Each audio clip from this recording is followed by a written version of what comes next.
बिस्मिल्लाहिर्रहमानिर्रहीम। अस्सलाम वालेकुम। मैं मियां मोहम्मद अशफाक हूँ। लापता शख्सियत का पता चल गया है, वो कहाँ थे और कहाँ से बरामद हुए हैं, इसकी तफसील आपको बताएंगे। साथ बताएंगे कि अपने ही गिराते हैं नशे मन पे बिजलियाँ। मियां नवाज शरीफ के किसी अपने ने उस पर बिजलियाँ गिराई हैं, वो अपना कौन है और किस तरह से ये बिजली गिराई गई है, इसकी तफसील हम आपके साथ शेयर करेंगे। साथ जिक्र करेंगे बिलावल के मुंह से सच निकल गया है और ये सच नई बहस की जानिब जो है वो कौम को लेकर जा रहा है। देखते हैं इस बहस में से क्या बरामद होता है और क्या बिलावल अपने सच पर कायम रहते हैं। और आखिर में मैं जिक्र करूंगा मेरे मुल्क को लीबिया, इराक और शाम बनाने की कोशिश की जा रही है। ये कोशिश कौन कर रहा है और इसमें मेरा आपका किरदार क्या होना चाहिए? क्या हम इस कोशिश को कामयाब होने देंगे या इसके रास्ते में बंद बांधेंगे? इन सारे मौज़ूआत पर गुफ्तगू करेंगे, लेकिन आगे बढ़ने से पहले आपसे गुजारिश है कि फेस ऑफ पाकिस्तान को सब्सक्राइब करें, कमेंट सेक्शन में अपनी राय का इजहार करें और अगर आपको वीडियो पसंद आए तो उसे लाइक और शेयर ज़रूर कीजिएगा। दोस्तों, पाकिस्तान तहरीक इंसाफ के साबिक रहनुमा अली अवान जो काफ़ी दिनों से गायब थे, आज बिलाखिर वो हमें बरामद हुए हैं पाकिस्तान इस्तेकाम पाकिस्तान पार्टी के उसके मीटिंग रूम में। वहाँ पर अलीम खान भी थे, जहांगीर तरीन भी थे, उसके बाद ओन चौधरी भी थे। और सबसे अहम बात ये कि अली अवान और इन तीनों शख्सियात के जो कपड़े थे वो बिल्कुल एक जैसे थे। तो मैं एक सारफ का ट्विटर पर कमेंट्स पढ़ रहा था कि क्या इनको बाकायदा वर्दी भी किसी मतलब शख्सियत की जानिब से दी गई है कि एक जैसे कपड़े पहन के आपने नमूदार होना है। तो वो अली अवान जिनके मुताल्लिक सोशल मीडिया पर खासी बहस जारी थी कि पाकिस्तान की जो आला अदलिया है वो अपने हलके के एक साबिक MNA को बाजियाब करवाने में नाकाम है, या यूं कहें कि अदलिया की कोई दिलचस्पी ही नहीं थी। बहरहाल आज वो बरामद हुए हैं और उन्होंने अपने गले के अंदर पाकिस्तान इस्तेकाम पाकिस्तान पार्टी का जो परचम था वो उन्होंने डाला हुआ था। इसके बाद किसी को शक व शुबा तो नहीं रहना चाहिए कि वो कहाँ थे और अब उनका आइंदा का लाएअमल क्या होगा। इस पर पाकिस्तान तहरीक इंसाफ का रद्द-ए-अमल भी सामने आया है। अजहर मशवानी का मैं ट्वीट देख रहा था, मैं आपकी गोशगुजार भी करता हूँ। वो कहते हैं कि अली अवान के बड़े भाई 2 माह तक अगवा रहे, फिर भी पार्टी नहीं छोड़ी। वो 12 पार्टी से दरख्वास्त कर चुके थे कि हमें अलीम आदल शेख की तरह अदालत में गिरफ्तारी देने की इजाज़त दें, वरना अगवा की सूरत में सियासी वर्कर एक हद तक प्रेशर और टार्चर बर्दाश्त कर सकता है। हम कमांडोज नहीं हैं, लेकिन पार्टी को इनकी बतौर एडिशनल जनरल सेक्रेटरी फील्ड में ज़रूरत थी तो इजाज़त नहीं मिली। जो लोग अली अवान, उस्मान डार और सदाकत अब्बासी को जानते हैं वो समझ सकते हैं कि कितने शदीद तशद्दुद के बाद उन्होंने हथियार डाले होंगे। जो बंदा अगवा हो, अदालतें खामोश तमाशाई हो, तो इस बंदे के साथ जो मर्जी कर लें, इससे जो मर्जी लिखवा लें, जो मर्जी जिस मर्जी तांगा पार्टी का रुमाल इसके गले में जबरदस्ती डाल दें, मगवी इंसान कुछ नहीं कर सकता। वो कहते हैं कि पाकिस्तान इस वक्त एक रियासत बेआइन है और जस्टिस काजी फाइज ईसा की सुप्रीम कोर्ट भी जस्टिस बंदयाल की तरह खामोश हमायती का किरदार अदा कर रही है। तो ये था अजहर मशवानी का ट्वीट, जिसमें वो अली अवान की तहरीक इस्तेकाम पाकिस्तान पार्टी में शमूलियत के बाद जो है वो उनका रद्द-ए-अमल सामने आया है। तो अब किसी को ये शक व शुबा तो नहीं होना चाहिए कि अली अवान कहाँ थे और इस पर पाकिस्तान तहरीक इंसाफ का जो मौक़िफ़ था वो क्या था और असल हक़ाइक़ क्या है। तस्वीरें आप देख रहे हैं, इन तस्वीरों में आप देख रहे हैं कि एक ही तरह के माशाल्लाह से उन्होंने ड्रेसेस पहने हुए हैं, बड़े खूबसूरत लग रहे हैं। ग्रे कलर आपको पता है किसी भी शख्सियत के ऊपर बहुत जचता है, तो डार्क ग्रे इन्होंने सारों ने कपड़े पहने हैं, बड़े खूबसूरत लग रहे हैं। अली अवान के चेहरे के ऊपर वो रौनक नहीं है जो बाकियों के चेहरों के ऊपर थी। तो इस पर जो बाकियों की दिल की कैफियत है और अली अवान की कोई कैफियत है वो हम देख सकते हैं। और सबको ये पता है, ये जो बैठे हुए अशखास हैं, कि ये जो हमारे सामने बैठा शख्स है ये हमसे, हमारी पॉलिसियों से इत्तफाक करके यहाँ नहीं आया, लेकिन बेशर्मी है कि चेहरों से झलक रही है। अब आते हैं उस बात की तरफ के वो कौन सी शख्सियत है जिसने नवाज शरीफ पर बिजलियां गिरा दी हैं। यूँ तो सलीम साफ़ी को सब लोग समझते हैं कि ये प्रो नवाज लीग एक जर्नलिस्ट है, जिसका मैं बार बार ये कहता हूँ कि सहाफ़ी का किसी न किसी एक पार्टी की तरफ रुझान होना ये लाजम भी है, क्योंकि ये नहीं हो सकता कि आप एक मुआशरे के अंदर रहते हो और आपको कोई एक पार्टी की पॉलिसी दुरुस्त और दूसरे की गलत ना लग रही हो। बाज़ औक़ात किसी एक पार्टी की कुछ पॉलिसियाँ दुरुस्त होती हैं, कुछ से आपको इख्तलाफ होता है। तो बहसीयत रिपोर्टर आपका काम है कि आप सारी खबर सच्चाई के साथ बयान करें और तज्जियाती तौर पर आपकी जो अपनी राय है उसको बयान करें। तज्जिए और ख़बर को मिक्स करने वाले जो हैं वो दोगलापन करते हैं, ये मुनासिब नहीं होता। तो बहरहाल सलीम साफ़ी तो बड़े खुले दिल के साथ मुस्लिम लीग नवाज़ को पसंद भी करते हैं, भले वो अपने आप को न्यूट्रल कहते रहें, लेकिन बहरहाल उनका झुकाव तो है, जैसे हमारा झुकाव किसी और दूसरी पार्टी की तरफ है। तो जो इनकार कर रहा है उसकी अपनी मर्जी है। अच्छा, वो कहते हैं कि नवाज शरीफ हमेशा बूट को इज्जत देकर इक़्तिदार में आते हैं। इनकी बुनियादी गलती यह है कि वोट को इज्जत दो के बयानिए के साथ कभी इक़्तिदार में नहीं आए। और ये है तो सच बात, लेकिन ये सच उस वक्त बोला जा रहा है जब मियां नवाज शरीफ कोशिश ये कर रहा है कि उसके ऊपर ये छाप ना रहे कि वो मतलब ना एस्टेब्लिशमेंट की मदद से आ रहे हैं। एक अंदाज से वो ये चाहते भी हैं कि दुनिया को ये पता चलना चाहिए कि एस्टेब्लिशमेंट उनके साथ है, इसलिए उनको रोका नहीं जा सकता, वोटों की कोई अहमियत नहीं है। मुस्लिम लीग नवाज के तो अक्सर MNAs तो अपने हल्कों में ये कहते थे और कहते रहे हैं 2013 से पहले तक कि हमें आपके वोट की जरूरत नहीं है, आप हमें वोट देते नहीं, आप वोट देते हैं मियां नवाज शरीफ को। तो असल में वो ये कहना चाह रहे होते थे कि हमें वोटों की जरूरत नहीं है, ये तो एक एक्सरसाइज है जिसके बाद हमने इक़्तिदार में आना है, वो डील करके आना है, वोट कम या ज़्यादा का जो मार्जिन है वो कवर किया जा सकता है।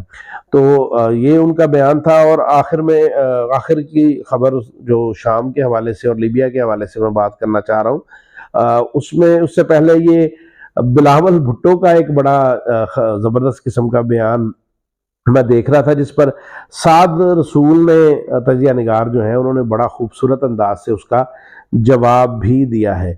बिलावल कहते हैं कि हमें सोचना है कि क्या 70 साल के बाबों के हाथ में मुल्क का मुस्तकबिल देना है या किसी नई क़यादत को मौका फराहम करना है। और इसी गुफ्तगू के दौरान उन्होंने ये कहा था कि अवाम ये ध्यान में रखे कि किसी को चौथी दफ़ा या किसी को दूसरी दफ़ा वज़ीर आज़म बनाकर पुराने लोगों को के ऊपर ट्रस्ट ना करे, बल्कि नए लोगों को जो है वो मौका फराहम करें। नए में वो अपना जो है वो शुमार करते हैं। वो समझते हैं कि कौम जो है वो मतलब दिमाग की इतनी हल्की है कि उन्हें याद ही नहीं है कि भाई गुज़िश्ता 30 सालों से आप सिंध के अंदर हुकूमत कर रहे हैं, उससे पहले भी वक्फे से आप मुल्की या सूबाई जो हुकूमतें हैं उनमें किरदार अदा करते रहे हैं। तो तब्दीली अगर वहाँ पे आप कुछ नहीं कर सके तो अब आपने क्या करना है जो आपके बड़े नहीं कर सके। तो इसके जवाब में साद रसूल ने बड़ी खूबसूरत बात की है। वो कहते हैं कि बिलावल पहल करें, आसफ जरदारी, शीरी रहमान, नवीद कमर और इन जैसे सब बुजुर्गों को पार्टी से निकाल दें।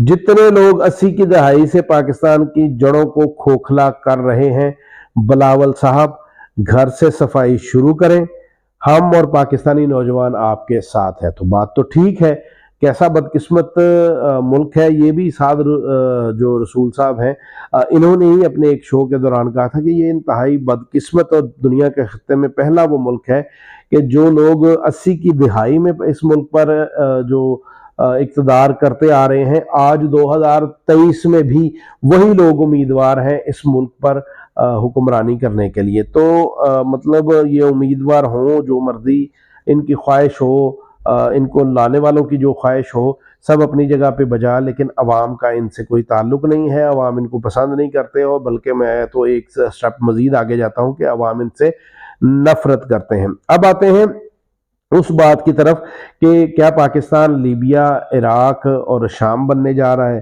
तो मुझे इंतहाई अफसोस के साथ ये कहना पड़ रहा है कि हम सब की जो कोशिश है वो शायद इसी तरफ लेके जाने की है। वो कोशिश क्या है?